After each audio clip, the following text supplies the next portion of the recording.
Subscribe to Dr. Khalkar's Classroom channel and press the bell icon to get latest updates.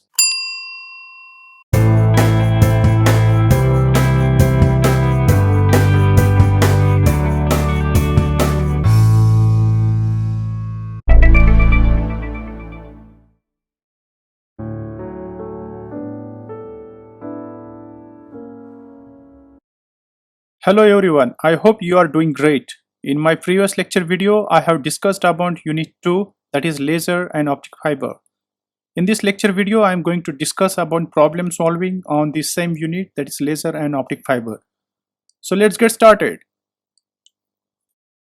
In this video, I have discussed total 10 problems related to optic fiber. There are so many problems which are solved and unsolved are given in the book, so you can do the practice with the help of that. So let's see all these solved problems one by one. Problem based on laser. So let's see first problem. A 10 milliwatt gas laser has efficiency of 1%. Assume that all input energy is utilized in pumping the atoms from the ground state to the excited state, which is 20 electron volt above the ground state. Find how many atoms are promoted to excited state in 1 second. So the solution for this numerical is as follows. Let's see, the efficiency of laser is given, that is 1%. So convert it into digit, that is equal to 0.01. We have the formula, that is input power is equal to power output divided by efficiency. So it is given output power 10 milliwatt and the efficiency is 1%, so 0.01. So 10 milliwatt divided by 0.01 is equal to 1 watt. Therefore, energy input in 1 second is equal to 1 joule. Therefore, number of atoms excited in 1 second is equal to 1 joule divided by 20 electron volt. So after simplification, 1 joule divided by 20 into charge on electron, that is 1.602 into 10 raised to minus 19 joule. So solving this, we can get the final answer is 3.12 into 10 raised to 17. So this is the number of atoms excited in 1 second.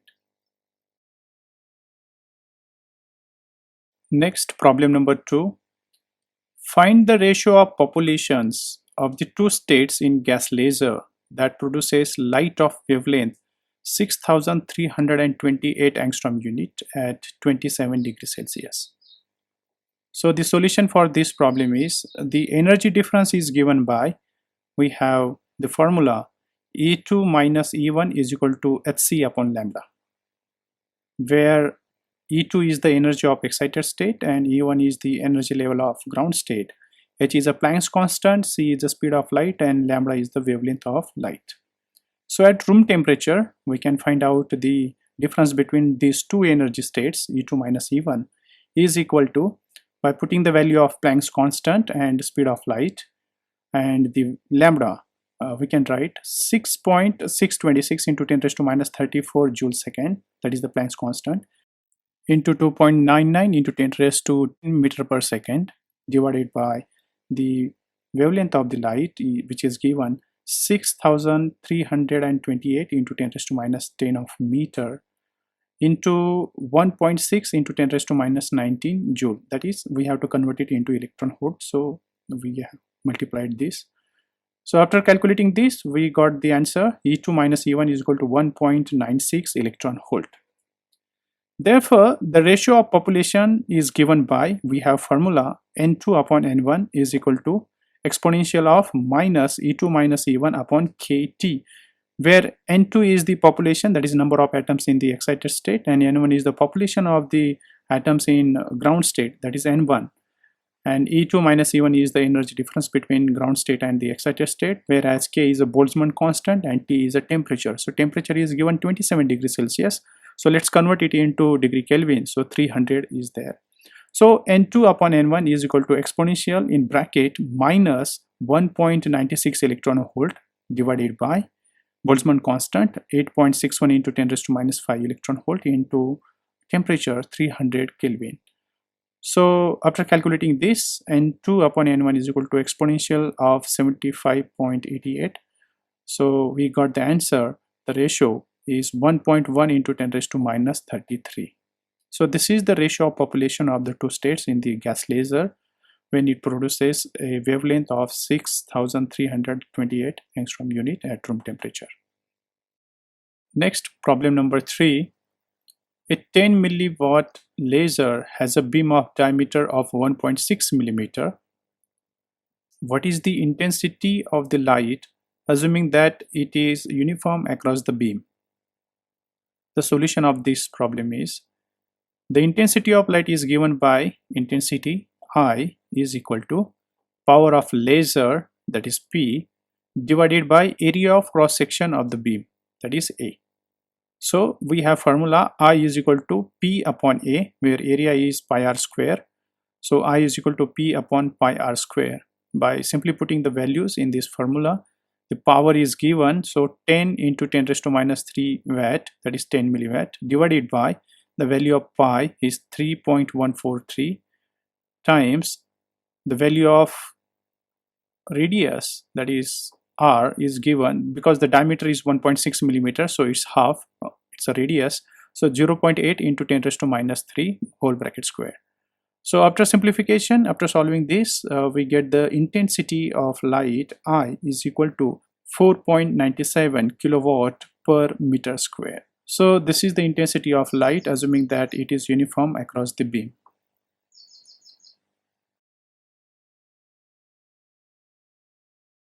Now let's see the problem on optic fiber. Problem number 4.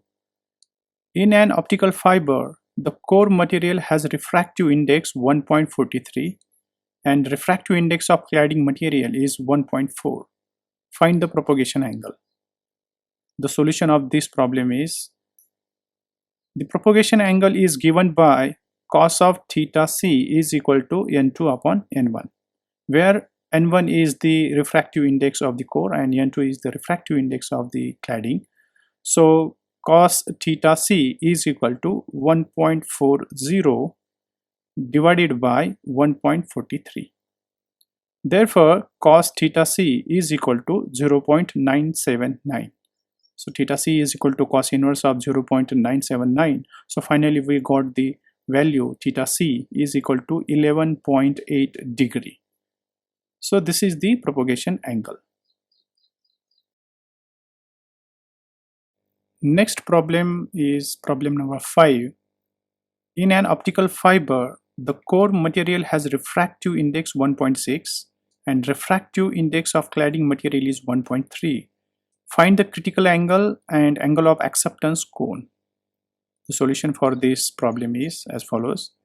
The critical angle is given by phi c is equal to sine inverse n2 upon n1. So after putting the values, we get 1.3 divided by 1.6.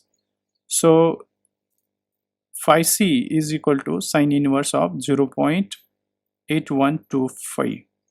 Therefore, phi c is equal to 54.3 degrees.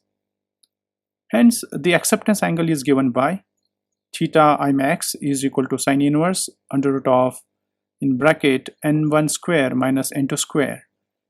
So this is equal to sine inverse of under root of 1.6 square, that is n1, minus 1.3 square, that is the n2.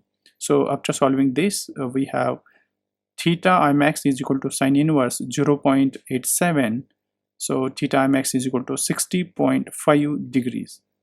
Hence the acceptance cone is given by, it's a twice. So 2 theta I max is equal to 2 into 60.5 degree. So that is equal to 121 degree.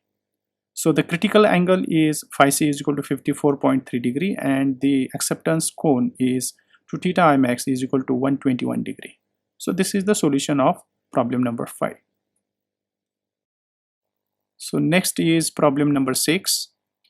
If refractive indices of core and cladding are 1.55 and 1.50 respectively, calculate the numerical aperture and acceptance angle of an optical fiber. The solution of this problem is as follows. The numerical aperture NA is given by Na is equal to under root of in bracket n1 square minus n2 square. Therefore, it is equal to under root of 1.55 square minus 1.50 square. So is equal to under root of 0.153. So after solving this, we have numerical aperture is equal to 0.391. The acceptance angle is given by the formula. The formula is here. Theta Imax is equal to sine inverse of under root of n1 square minus n2 square. So therefore, theta Imax is equal to sine inverse of under root of 1.55 square minus 1.50 square. So we have final value theta Imax is equal to 23.02 degrees. So these are the two values, that is numerical aperture is 0.391 and the acceptance angle theta Imax is equal to 23.02 degrees. Now let's see next problem number 7. An acceptance angle of an optical fiber is 30 degrees and refractive index of a core is 1.4. Calculate the refractive index of cladding. The solution of this numerical is as follows. We have the acceptance angle which is given by theta Imax is equal to sine inverse into under root of n1 square minus n2 square. So rearranging this equation, we can write sin theta Imax is equal to under root of n1 square minus n2 square. Therefore, sin square theta Imax is equal to n1 square minus n2 square.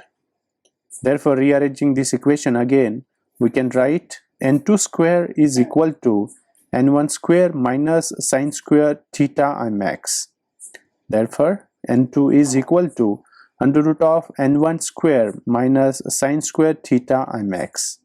So by simply putting the values in this equation, we can write n2 is equal to under root of 1.4 square minus sin square 30 degrees. Therefore, n2 is equal to under root of 1.96 minus 0.25. Therefore, we can write n2 is equal to under root of 1.71. Hence, the refractive index of cladding is n2 is equal to 1.308. So this is the answer of this problem. Next, problem number 8. An optical fiber is 2 meter long and has diameter of 20 micrometer. If a ray of light is incident on one end of the fiber at an angle of 40 degrees, how many reflections does it undergo before emerging from the other end? Refractive index of fiber is given 1.3. So the solution for this problem is, first of all, let's see this diagram. In this diagram, the ray is incident at point A with incident angle is theta I and angle of refraction is theta R. After that, it reaches at point B and there is a multiple reflections. So small d is the diameter of the core and small l is the distance traveled along the fiber during one internal reflection. So from figure, we have equation sin theta r upon sin theta I is equal to n1 upon n2. Therefore, sin theta r is equal to n1 upon n2 sin theta I. As a refractive index of air n1 is equal to 1 and theta I is equal to 40 degrees, sin theta r is equal to 1 into sine of 40 degree divided by 1.3. So that is equal to 0.4940. Hence theta r is equal to 29.6 degree.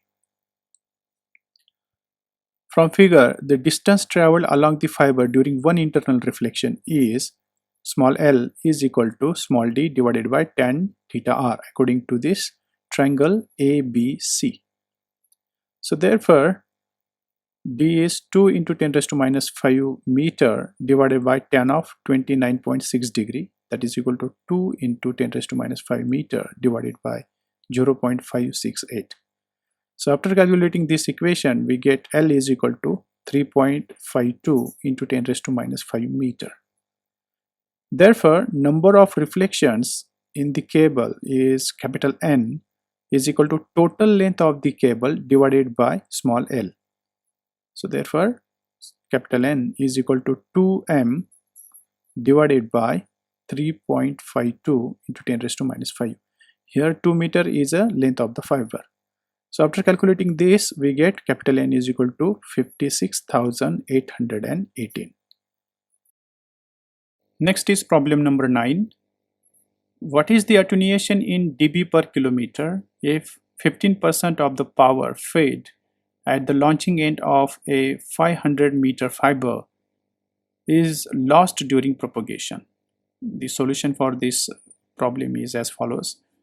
The attenuation is given by alpha is equal to 10 upon capital L log to the base 10 pi upon p0. So L is the length of the optical fiber, pi is the input power, and p0 or po is the output power. So as p0 is equal to 15%, that is equal to 0.15, therefore alpha is equal to 10 upon 0.5 length, that is the 5.5 kilometer, that is 500 meter. So alpha is equal to 10 upon 0.5 log to the base 10 1 upon 0.15. So we can write alpha is equal to 10 upon 0.5 log to the base 10 6.66. So after solving this, alpha is equal to 20 into 0.8234. Therefore alpha is equal to 16.48 dB per kilometer. So this is the answer for problem number 9. Next is problem number 10, last problem. Optical power of 1 milliwatt is launched into an optical fiber of length of 100 meter. If the power emerging from the other end is 0.3 milliwatt, calculate the fiber attenuation. So the solution for this problem is the attenuation is given by alpha is equal to 10 upon capital L log to the base 10 pi upon p naught. So alpha is equal to 10 upon 0.1, that is the 100 meter, so 0.1 kilometer, log to the base 10 1 upon 0.3.